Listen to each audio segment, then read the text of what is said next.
Howdy do, buckaroos. Boy, oh boy, I poured this beer like 20 minutes ago now. Just now starting the video. Oh boy. Kept having issues to get things set up, but then I had a phone call, and Lord have mercy. So I still have a full beer. It's probably at the temperature it ought to be drank at, though. Oh, I got a little upset and cussed a little bit, but now I'm over it. Uh, Oh, and that was about to fall on me. There you go. See, that's the kind of issues I've been having. So I want to read a little bit from the website here. This Boulevard Rosemary IPA, India Pale Ale. The website has it listed at 6%, 72 IBUs, using pale malt, amber 50, midnight wheat, and Wireman Melanoid uses Kettle Whirlpool hops for Chinook, Simcoe, Cascade, and Citra. Dry hopping is Cascade, Simcoe, and Citra. So that is very interesting there. So let me get back to my camera here. How the heck are you, people? So the Rosemary IPA. So what's interesting though is that the bottle actually has it listed at 6%, 59 IBUs. That's quite a difference. The date on it is December 8th of 2016. So these it is fairly new out. Let me show you the label. And by the way, totally off well, not totally off subject, but off a little bit, is I love the new labeling for Boulevard. You know, it's funny, in it seems, in my personal opinion anyway, when a macro buys a craft brewery, two things tend to gradually happen. Not necessarily right away, but two things tend to gradually happen. Is one, quality tends to suffer, and or two, creativity suffers. But it seems that the opposite has happened with Duval purchasing Boulevard. The creativity, I think, has even gone up because they may have the resources to do what they didn't have before. So I don't know what the reasoning is. Whatever it is, it certainly hasn't hurt Boulevard. You know, I'm kind of down on macros buying because, like I said, typically those two things happen. But the other thing is that it's nice when something remains local, right? That was Kansas City, so that was local. Everything went back into the local economy. So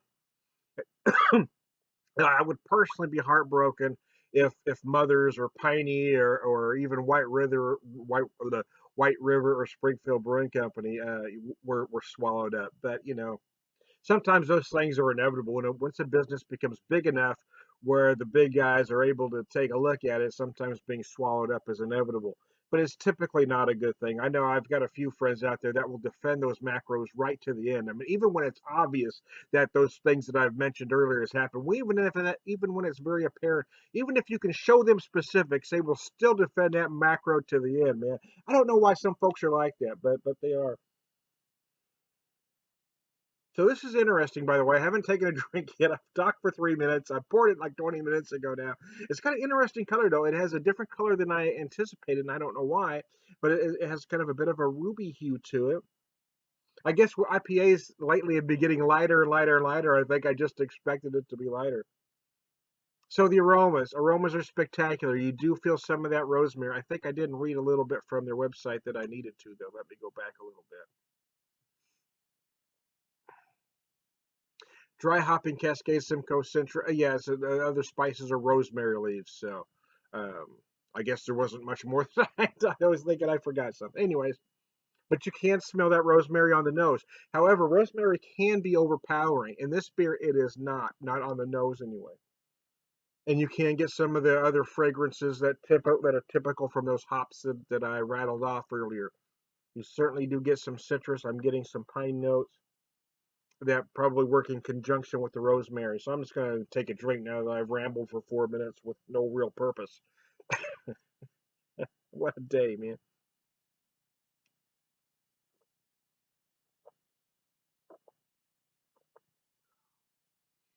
Oh, biscuits. Wow, that's impressive. That's beyond impressive, actually. I don't know if the bottle says anything else about it. I think I started to say something and I went off on my tangent about macros and forgot my original point. My point was I like the new Boulevard labeling. It's kind of an old school label, even though it's a label that they've never had. But it has, if this beer was available in the '60s, it would probably have a label a lot like that. I just love the way they've gone with the more ornate labeling rather than crazy cartoon pictures that most are going with these days. Brewed and bottled by Boulevard Brewing Company, Kansas City, Missouri. Yeah, I thought maybe the bottle might give other descriptions, but it does not. But I do like their new labeling. I really do.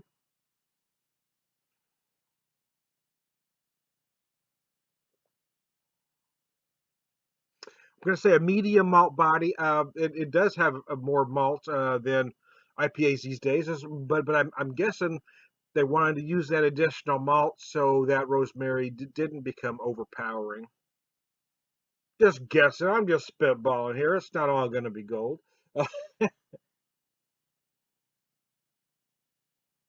But anyway, that's in my opinion, that's what a lot of IPAs are missing these days is a malt backbone. I know that stuff's popular right now. I know everything has to taste like mango these days. It's got to taste like mango and papaya these days. I get it, and I'm not necessarily a hater of those beers, but I'm kind of over the trend to be honest with you. I mean, they're nice every once in a while, the big juicy IPAs, I suppose, but I'm not as in love with them as some of the craft beer snobs out there these days. I think they're fine every once in a while, but to me, they're kind of a one and done, and they get cloying after a while. They feel one dimensional to me, but that's just how I see it. That's why I like when I get an IPA like this. It does have some malt body. I love how it has a rosemary, but it doesn't. Again, I love rosemary. I love using it when I cook. The trick with rosemary, though, it will overpower your dish if you use too much, and I've certainly made that mistake before. Before I had, when I first started using rosemary, I've certainly made that mistake, as most cooks do when you first find an herb, you start using more and more of it until you go, oh no, too much, and that's kind of what I did. But what they've done here is absolutely perfect. It's blended perfectly. Uh, as just an IPA, it is balanced perfectly. It's actually beautiful, and I like how. I mean, I'm assuming this is meant to be a fall pack. It's just coming out right now, so it does feel more like a fall IPA because There is some. There is more malt going on. It doesn't have that. Again, it doesn't have that citrusy mango kind of thing going on. It doesn't have that summer fresh IPA feel. What it does have going for it, or in my opinion, what it does do, is it just has a very comforting, a very satisfying flavors. It is put together well. It is balanced well.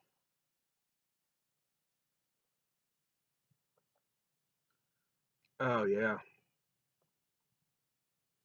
Again, I probably did myself a service anyway by screwing up the and not getting the video started when I did because now when I probably have it at the temperature it really ought to be. I had it in a cooler. I probably had it a lot colder than it needed to be because right now, even as I've let it sit over the 7 minutes I've been talking to you, the flavors are becoming more apparent as well, especially the rosemary. Again, it's still not overpowering, but there is enough rosemary in there where you know you're drinking a rosemary IPA. That's one thing that kind of irritates me when somebody calls something a something or other, this or that. It's a vanilla porter, but you can't taste the vanilla.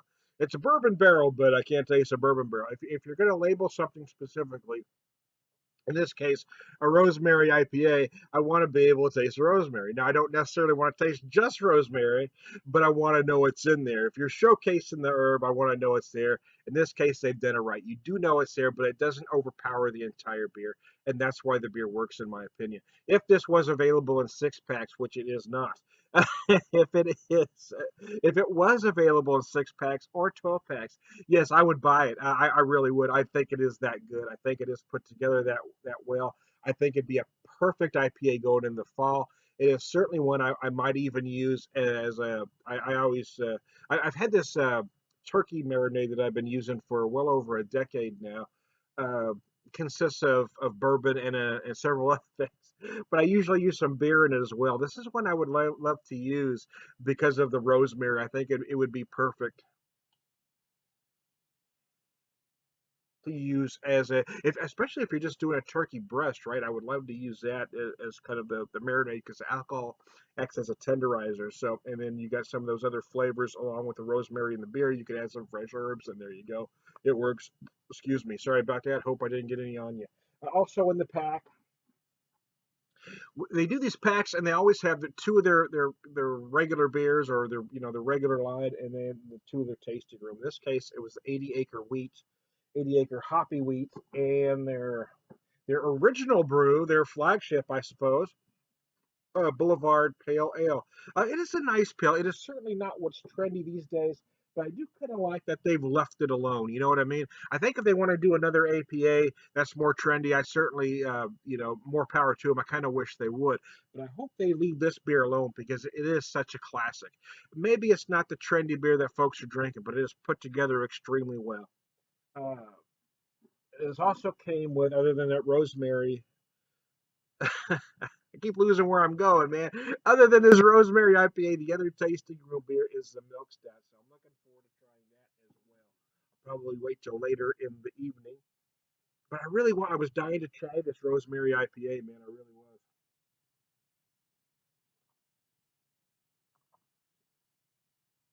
You know, it's funny early on. Sometimes it's your taster, right? Sometimes it's just as you get through the beer. I was feeling more of that malt early on, and now that I've let this kind of warm up, it settle, I am feeling more of the hops, especially on the back end. But again, it does have a very solid malt backbone going on. It just feels, again, it just feels satisfying. It's not that refreshing, spring summer IPA, but it is more of a refreshing, late summer, early fall IPA. So, anyways, yeah, and if anybody from Boulevard happens to be watching me for whatever frickin' reason, I don't know why you would, but if you are, yeah, I mean, personally, I would love to see this alone in a six pack, or in a mixed 12 on a regular basis. I think it's a great beer. I would buy it consistently, especially during the fall. I'm a fan. I'm down to Beer Whisperer. Let's take a drink. Then I'll say goodbye because I've now rambled for almost 12 freaking minutes now. I typically can get through a video on 5, but I've kind of I lost control of this one early on, so I just went with it. Sometimes you just got to go, right? And anybody that's ever watched me knows I'm completely unscripted. So I mean, I had an idea. I'm gonna pop the beer. I'm gonna take a drink, and I was gonna talk a little bit about it. But I never know what else is gonna pop into my mind until I hit play. And sometimes I'm able to stay focused, and this isn't one of those times. Sometimes I just lose damn control, man. If you look behind me, if you can see some of that's a beer puzzle that my daughter had made for me. Someday I hope to get my man cave or my little home bar going, so I can have that up there. She also got me this great picture. I don't want to take it out of the box now, but it's any. Oh well, maybe I can. Hold on a second. I've already rambled long, so if you stuck with me this long, she just got this for me, and I'm hoping not to knock stuff over. But I've got to find a place to put it up. I've got to get my man cave going. So anyway, that's awesome. Other than being a beer geek, which I am, long before I was a beer geek, I was a music geek. So it's got me that Beatles thing a while back. So well, not a while back, about a week ago, I guess. So but now I don't really have a place to put it in my little house here because I got stuff everywhere here. We keep the people remark about this. We decorate a little early for Christmas.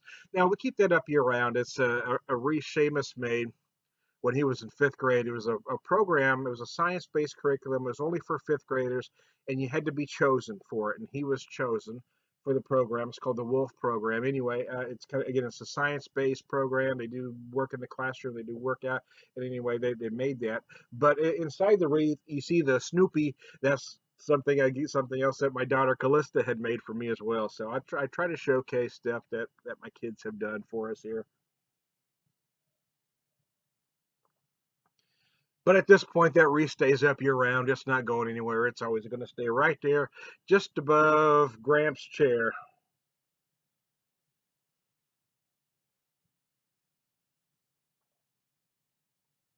I will say now that I'm almost through this beer, again, it just works in my opinion. The beer works. You do feel more of that rosemary does kind of linger on you, so I think that's why it was balanced so well early on. Or they why they balanced it so well because that rosemary does kind of linger. But I'm gonna stick with what I said earlier and say it doesn't overwhelm the beer, but there is enough rosemary in there. So rosemary is in there. If you don't like rosemary, you might not dig it. But in my opinion, it doesn't overpower the beer. And again, I think rosemary works with IPA. Well, it works with an old school IPA that tends to use a lot of piney hops that will impart those piney like or juniper like notes.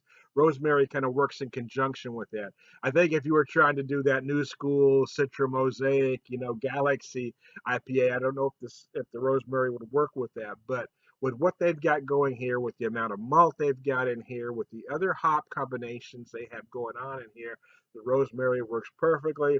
Apologize for running this sucker extremely long. Sometimes I just feel like talking. So I just keep talking, man. I hope there's like a couple of you that have had the patience to stick with the whole damn video.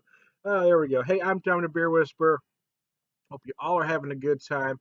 Yeah, I haven't had the milk stout yet, but I gotta tell you, I know the 80 acre is good. I know the pale ale is good. So if you see this pack in your neck of the woods, I suggest to pick it up. It ran about 15 for me. I think it was 14.97.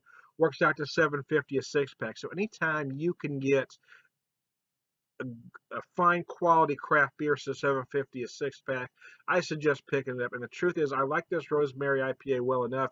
Well, I'll probably try to buy this pack one more time before the season, before they go on to something else. I'm Tom the Beer Whisperer, and we'll talk to you later.